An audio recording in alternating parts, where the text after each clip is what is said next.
welcome in. It is Big Ten Today. We are presented by Gatorade on this Wednesday.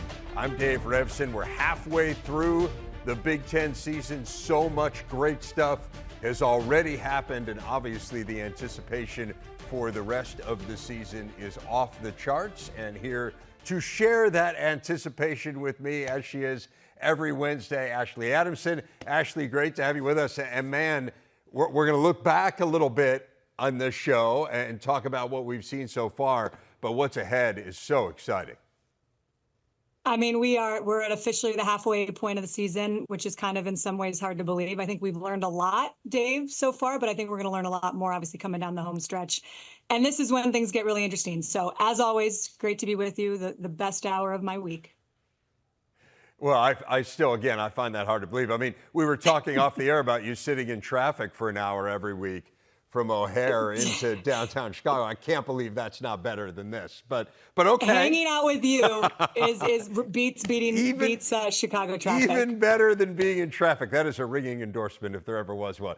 Let's dive into our big story, and we'll use the big board to get us ready for the weekend slate, which starts with a bang. Number 2 Oregon visiting Purdue on Friday night. 3 early games on Saturday. We have Wisconsin at Northwestern. Big noon features unbeaten Indiana hosting Nebraska. Michigan, Illinois is the lone battle of 2 ranked teams. USC tries to bounce back in Maryland. And Iowa and Michigan State in a tangle in prime time. Let's start with Nebraska and Indiana, Ashley. And this IU story has captured everyone's imagination. It's pretty amazing to think that they are unbeaten at this point. Curt Cignetti still yet to lose a game as Indiana's head coach. Nebraska is 1 play in overtime away from being undefeated themselves. Obviously, just the 1 loss to Illinois. To me, the biggest matchup in this game, and the thing that kind of as I start to break it down and think about how it might go, the thing I'm most focused on is that Indiana offense, which has been absolutely fabulous against a Nebraska defense, which has been airtight for most of this year. Is that how you see it? Yeah, I mean, it's strength on strength. And I think this is the game that may teach us potentially the most in week 8. So I'm obviously excited about this one for a lot of reasons. But I think when you look at it, if you start from the IU perspective, whenever you have success, the expectations rise. So if we asked IU fans, in the summer, would making a bowl game in Curt Cignetti's first year, would that be a good season? And I think the vast majority of them would say, yes, we'd take that. But then they go out and they become the first bowl-eligible team in America, and all of a sudden the expectations are very different than what they were. So let's say IU, for example, doesn't win another regular season game, but they still go play in a bowl. No one is going to feel like that was a great season. So the expectations, they have gone up. And when you win games, the games get bigger, and that's exactly what has happened in Bloomington. They have passed every test since Curt Cignetti has taken over. But obviously, Dave, as you look at the schedule, and it starts Saturday with Nebraska, those tests are about to get harder. You've got home games against the Huskers, Washington, and Michigan. You're on the road at Michigan State and Ohio State. According to PFF, the strength of schedule for the first half of the season ranked 109th in FBS. The remaining half of the Hoosiers' schedule is ranked 14th in terms of strength and schedule. So the competition is going to be much more difficult on the back half. But given how they've played, it's possible that they'll be favored in every one of those games other than maybe the one in Columbus. So Saturday, it's a huge opportunity for both teams. First sellout in Bloomington, I think, in 3 years. And I think the question for me is what does Nebraska look like? And Dylan Raiola, we've seen him show up in big moments, but what does he look like on the road in a big-time environment on Saturday? What's kind of the thing when you look at Nebraska, Dave, that stands out to you? What are you expecting from them? Well, I agree with your assessment. I'm really interested in Raiola. I think Nebraska, there's stuff they just have to clean up. I mean, special teams to me, like when you've had the most kicks and the most punts blocked of any team in the country, I think that's a very significant warning sign that you've got a little bit of work to do there in special teams. Offensively, look, I do think they're good. Are they great? Is this a great run game? I don't think it's a great run game. I think what has stood out to me is the decision-making from Dylan Raiola has been pretty good. Again, I think, similar story to what you're saying with IU is that I think, Nebraska, they've had some tests here, and certainly the game against Illinois Had it gone differently, we might be talking about Nebraska in the same kind of way that we're talking about Indiana. But this is the hardest game that Nebraska will have played as well. And so you do start to get kind of these litmus test games of how good are these teams truly. I think they're good. I think they're improved. You know, Nebraska, you talk about Indiana wanting to make a bowl, and I agree with you. Like, I do think that each time that you win a game and each time you pass a milestone, I think you start to think about things differently. That's just the human nature element of it. But like, Nebraska fans would be so delighted to get a win this week and just get the bowl thing out of the way and then see where this can get them. Again, Nebraska's got the longest bowl drought in Power Conference football. It's hard to believe. It's mind-boggling when you think about where they were, but it's there and it's real.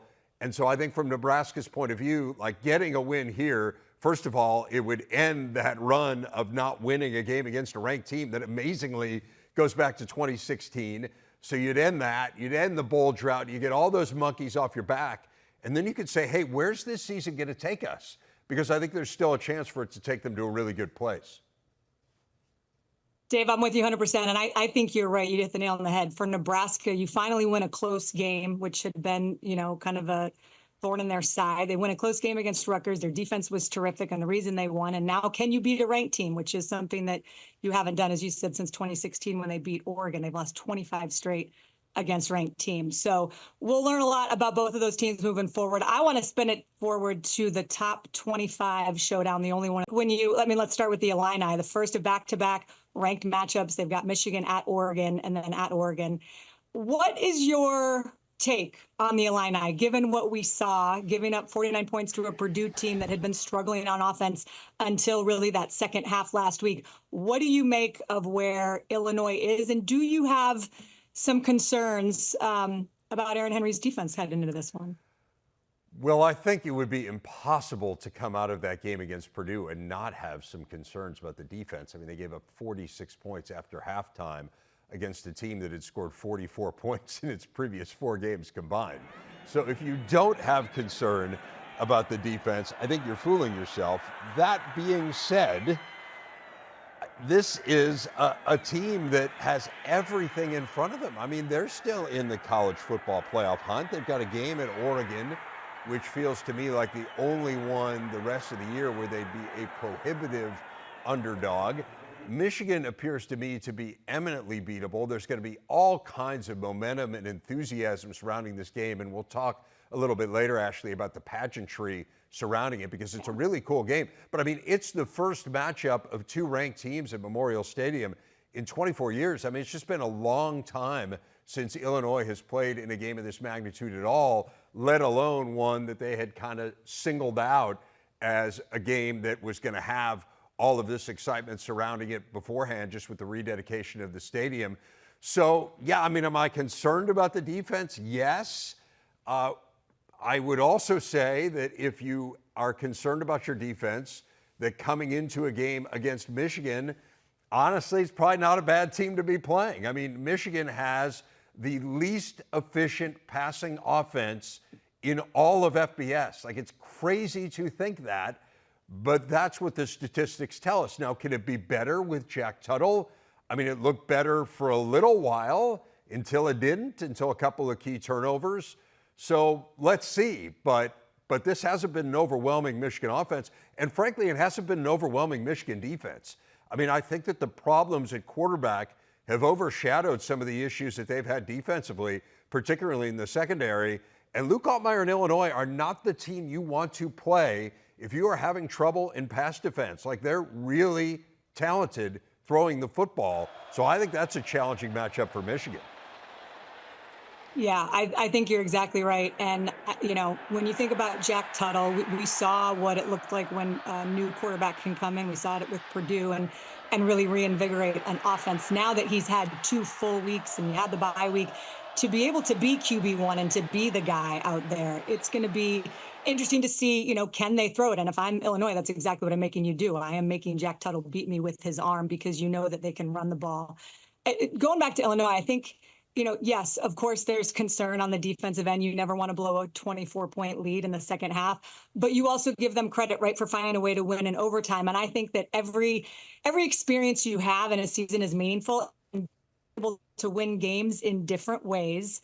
It can be really helpful when you find yourself in a pressure cooker later this season. And we've heard Brett Bielema say it multiple times. It's not what happens, it's how you react to what happens. So to have a special season, you're going to have to be able to win games in multiple ways. And that was a day, obviously, that Luke Altmaier carried. But one of the guys that I want to talk about and bring up and just spotlight is Josh McCray. He had 3 touchdowns, 127 total yards against Purdue on Saturday. He was a big reason, obviously, why they were able to pull out that win. He stepped up with Caden Fagan out. And just, I admittedly, Dave, didn't know much about his story until I saw Bielema holding back tears in the press conference on Saturday when he was talking about him, and I figured I should know more about his path. So he's the first player that Bielema offered a scholarship to, and if you saw the emotion in that press conference from his head coach, you get a sense of how much he appreciates everything that young man has had to overcome. He had a knee bruise in 2021 that cost him 8 games. He had a neck injury last year that ended his season early. So he's missed a lot of time with injuries, and he's had a lot of talented guys come into that running back position, including Fagan, who we mentioned. And he just kept his head down, and he stayed, and he rehabbed.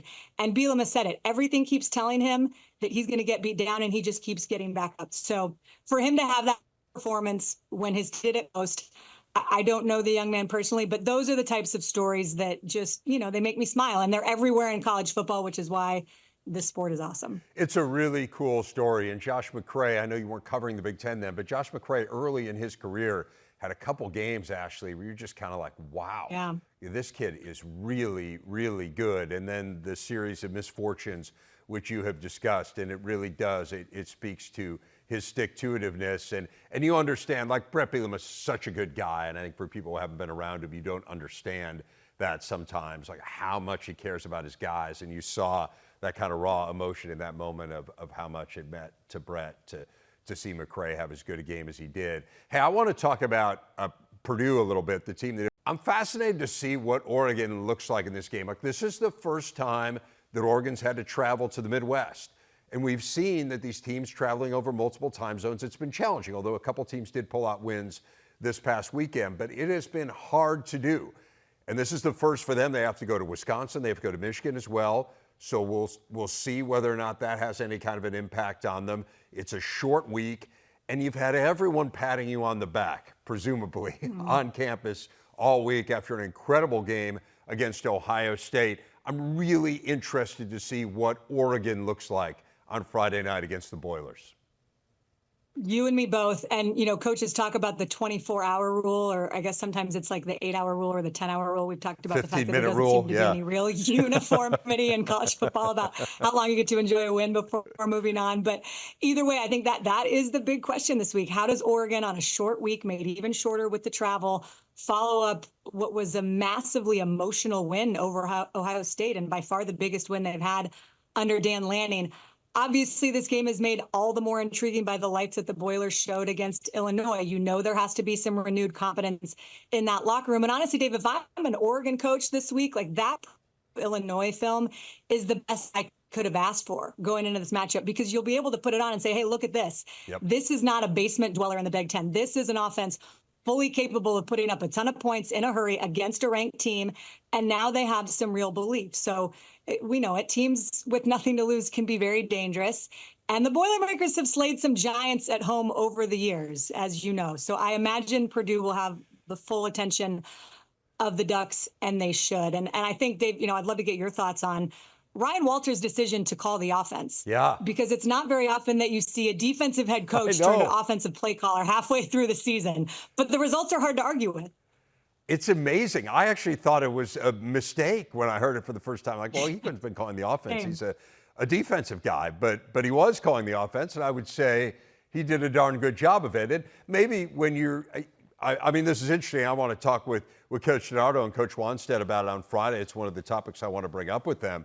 But I suppose when you're a defensive coach by nature, one of the things you understand really well is what are the things that give me problems. And so maybe that makes you well qualified to call the offense. It's just not something that we often see. I mean, the truth of the matter, and I don't mean this in any kind of a mean or sarcastic way, is he's got to figure out the defense too, right? I mean, they're on pace to be the worst scoring defense in Purdue history. Ryan Walters is, as you noted, a defensive guy, and I think it is a little curious that they haven't been able to be better here on defense. And as easy as it will be for the Oregon coaches to pop in that tape and to show their players, hey, look how good this offense was a week ago, they're going to have to do some convincing on the other side of the ball to make them think that this is a formidable D, because it just has not shown itself to be at all. Yeah, no, there's no question. Oregon's playmakers will be licking their chops, and I'm sure they're going to be able to put up plenty of points.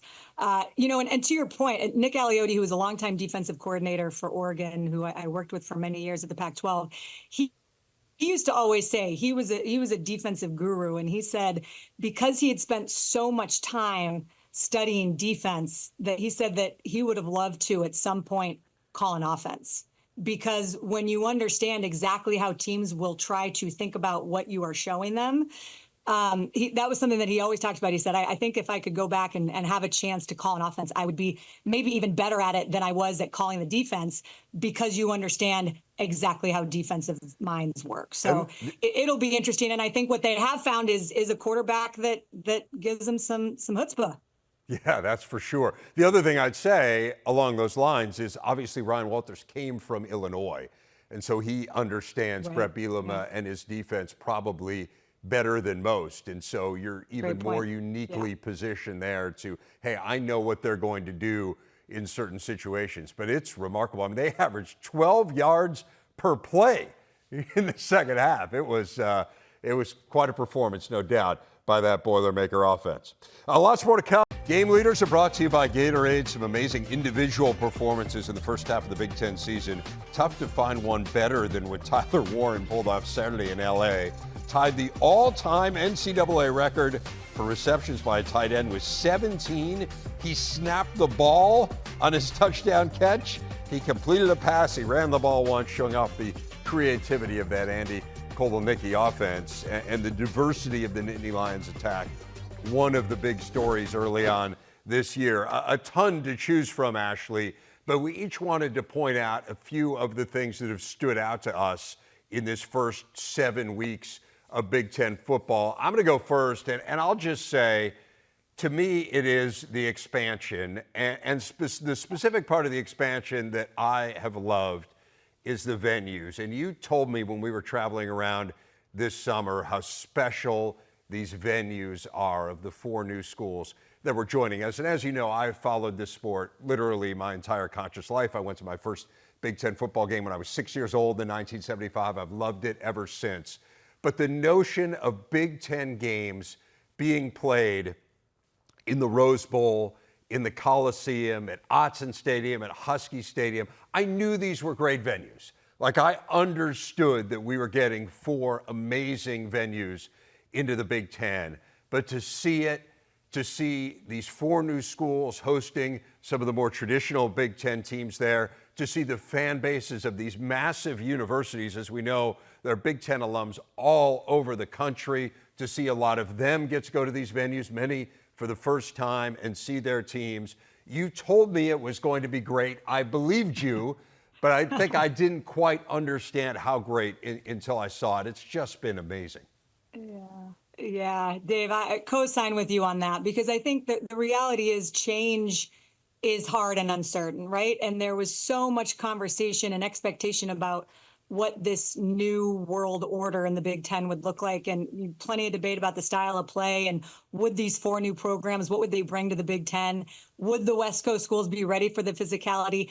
And with a relatively small sample size, right? I think the short answer is yes. It's been everything that you've wanted. You go strictly by the combined record of the new 4 schools. They're 6-9 in league play, which is, nothing to write home about. Part of that, of course, is an 0-4 UCLA team that's finding its way under a new head coach. But Dave, when you look at the marquee games that we've had so far in the season, Washington's win over Michigan, you look at what Oregon was able to do against Ohio State at home, those carry a ton of weight. And from the league's perspective, those are the type of matchups that you hoped for when you brought in these 4 schools. And so even USC, they have found some excruciating ways to lose games. So their fans may not agree that they're totally ready for the Big Ten. But the game against Penn State last week, that close back and forth game against Michigan and Minnesota, again, as long as you're not a Trojan fan, they have been as entertaining as we could have hoped for in the expansion era. So that is something I am with you. It's one thing to kind of think about what it might look like, but then to be able to see what it actually has become as these schools, from different parts of the country are playing each other. It's been really cool and it's been special. And it's been everything I think so far that we would have imagined it to be. No doubt. It's been amazing.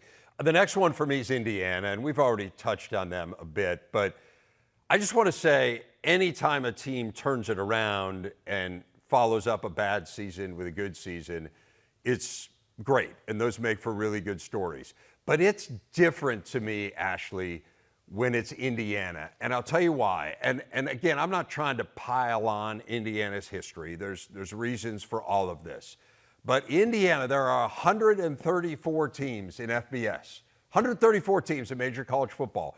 No one has lost more games all time of those 134 than Indiana. They are the losingest program in the history of the FBS. And we're not just talking ancient history here. Like, Indiana hasn't won a bowl game since 1991. Not only is that the longest drought in power conference football, so now we're just talking the power leagues. Not only is it the longest drought, it's the longest drought by 13 years. It's not even close. Everyone else has won at least one bowl since 2004. Indiana hasn't won one. They've won 3 bowl games all time. Just to give you some perspective, like Northwestern. Northwestern is not a program that you think of as a powerhouse program, although obviously they've had a nice run here last 30 years or so. Northwestern's won 5 bowl games in the last 8 years. Indiana's won 3 ever. And then you get to the more recent history. Indiana was 9-27 the last 3 years. That was tied for the worst record of any power conference team. And now here they are 6-0. So it's not just that there's been a great turnaround.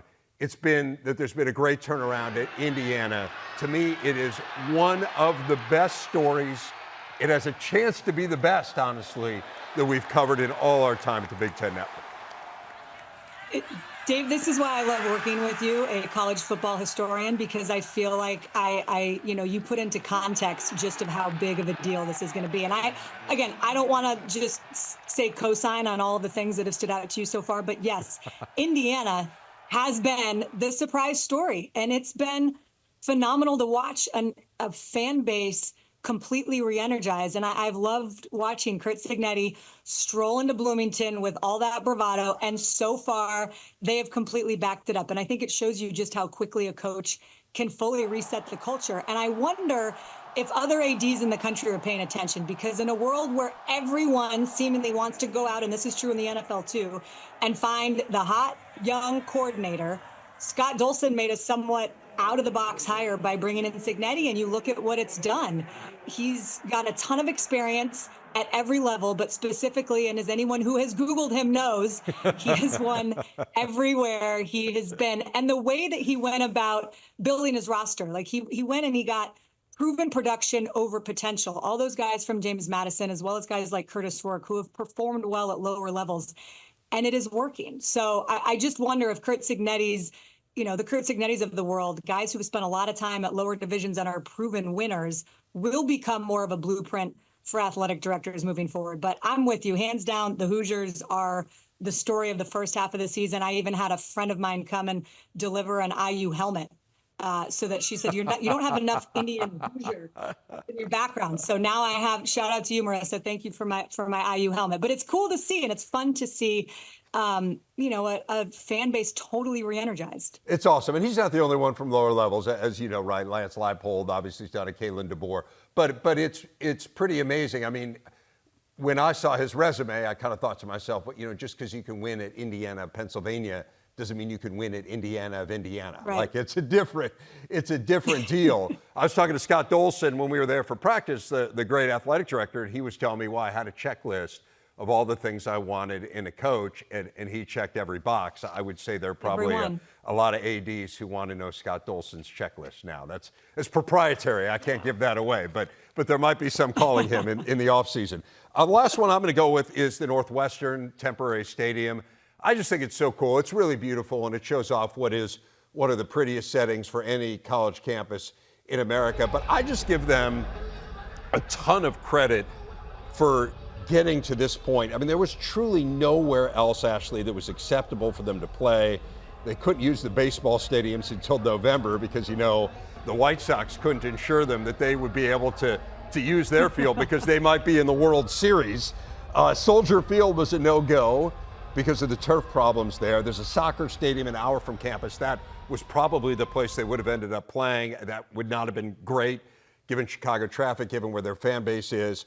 It's really a great solution. I give them a ton of credit for making it first class. Like if you go to a game there, the experience is really, really neat. But again, you're kind of given lemons. You make lemonade out of it. They're going to have an amazing stadium in a couple of years. Obviously, you spend $800 million on a stadium. It better be nice. But for these 2 years, this is really a great solution. And kudos to everyone in Evanston for making it happen. I'm with you. Even looking at those aerial pictures, like I could just sit and like look. I want that to be my screensaver. Like it is beautiful, and kudos to everybody that was able to make that happen. And they've got one more game there at least this season, and then obviously next year. I wish they could make it a more permanent thing, but I obviously know nothing about all of that. The last thing I'll say, just to add on before we move on, Dave, is to me one other thing that has stood out is Jeremiah Smith. That young man at Ohio State, every now and then in our jobs, you realize how lucky you are to watch and cover a generational talent, and that is Jeremiah Smith. Will Howard, in his interview with you last week, I think he said it best. He said, he's a mistake eraser. He makes the quarterback right. And there is nothing about him, like when you watch these catches that tell you he's 18 years old, like how high is the ceiling? You've got 32 catches for 553 yards and 7 touchdowns in your first 6 college football games. Like, he is must-see TV. And again, one of those players that you just feel lucky that you get to cover in your career, because he's got a lot of specialness ahead. But just enjoy it while you get to watch it every single weekend. With you 100%. And the fact that we get to watch him for at least 3 years, I'm guessing it might just be 3.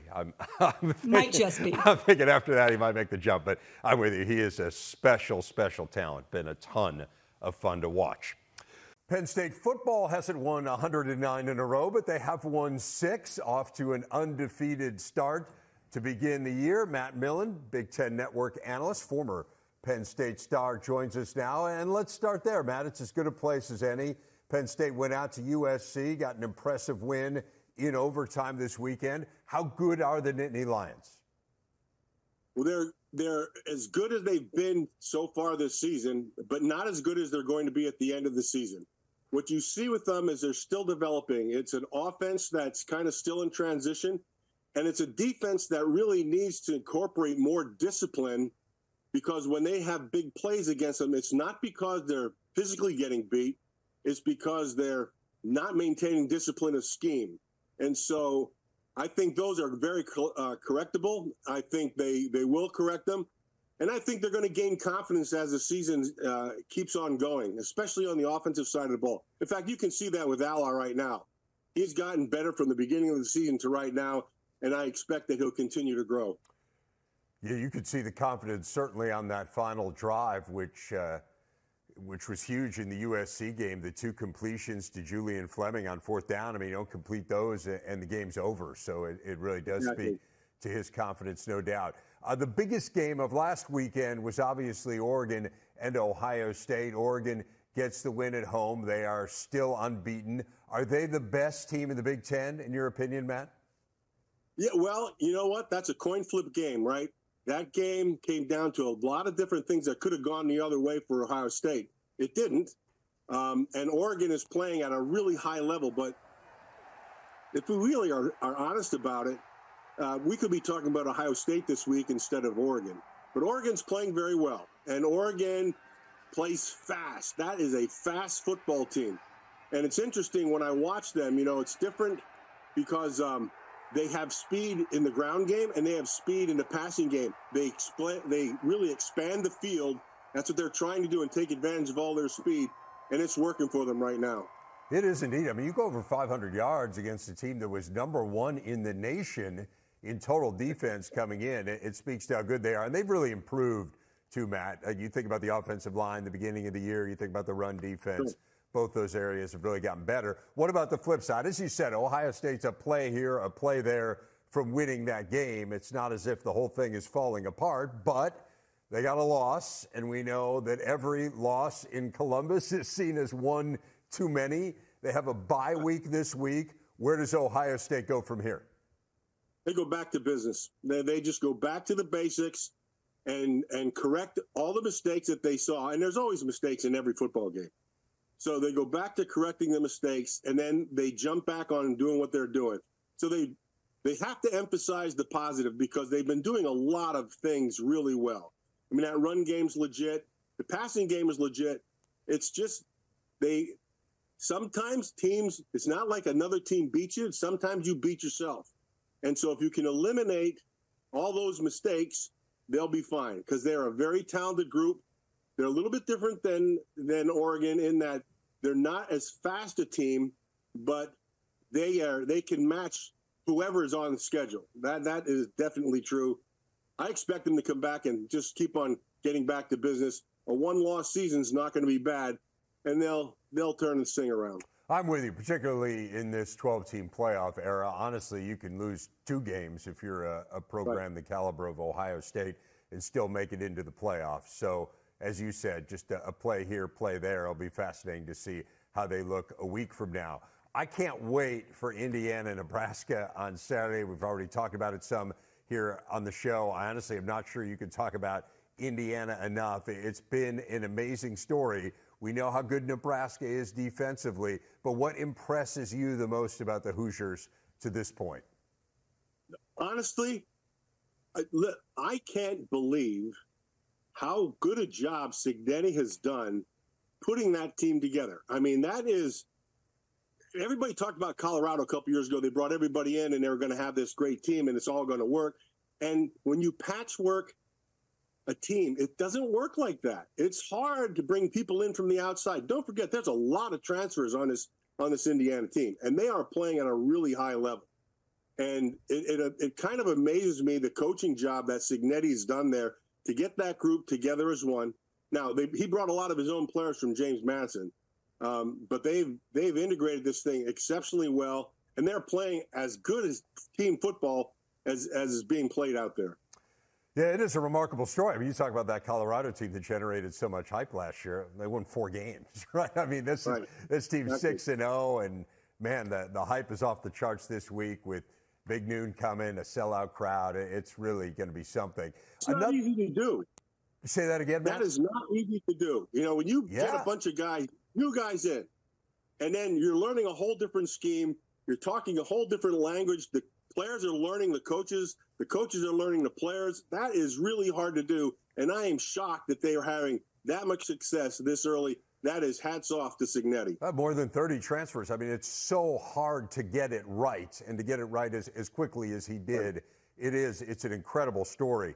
Illinois has been a really nice story as well. The Fighting Illini barely escaped against Purdue, and they set up this huge home game now against Michigan as they rededicate Memorial Stadium 100 years and 1 day after it first opened with the incredible Red Grange game. And now they got Michigan coming in, and Michigan is coming off a bye, a team that desperately needed a bye as they try to figure things out here. What interests you the most about this game, Matt? Michigan always has good players. What they lack right now is a top-notch quarterback. And everybody knows it. So they're going to go this week. They're going to make a change, and they're going to go with Tuttle, I believe. And so he's been around for a while. And so what I expect is they are going to rely on their run game. They have a talented offensive line. They're going to rely on that run game and just try to pound on Illinois. And then what Illinois is going to do is you're going to play 8-man fronts, and they're going to take a couple chances. The whole key to the game is going to be when the opportunity arises, can you take advantage of it on both sides of the ball? And so it'll be interesting to me to see how long Michigan can survive just by keep on pounding. Now, Edwards is a good player. They got, they're a solid football team, but they still lack that quarterback. They do, and we'll see whether Tuttle can change that. And again, you had a week to try to figure it out with him as your starter. Illinois gave up 46 points after halftime to Purdue, so they've got a few things to figure out on defense, see whether or not the Wolverines can take advantage of that. Matt Millen, always a pleasure to see you, my friend. Thanks for giving us a few minutes of your time.